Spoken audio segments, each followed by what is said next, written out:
Stiamo raccogliendo gli agrumi, partiamo proprio dall'arancia Tarocco Messina che inizia in questo periodo e ci accompagnerà fino al periodo di luglio.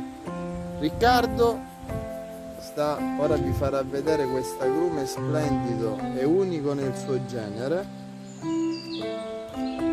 che al momento lo troviamo un biondo leggermente pigmentato. Successivamente la pigmentazione sarà sempre più importante.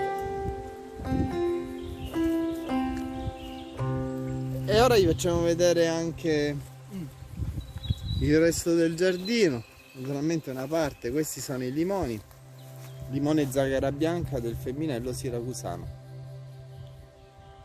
La carriera contadina è pronta per il raccolto e fra un po' partirà direttamente dalla Sicilia per arrivare a casa vostra nell'arco di 48 ore.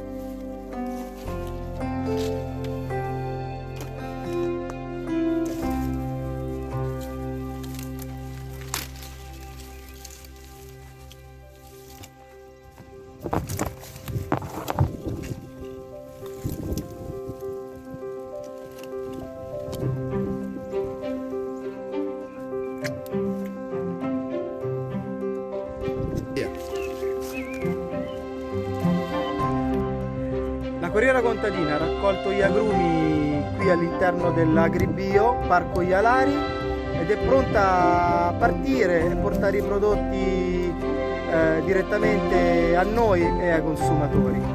Qui di fronte ci sono le isole Olie e ringraziamo tutta la famiglia qui che ci ha dato la possibilità.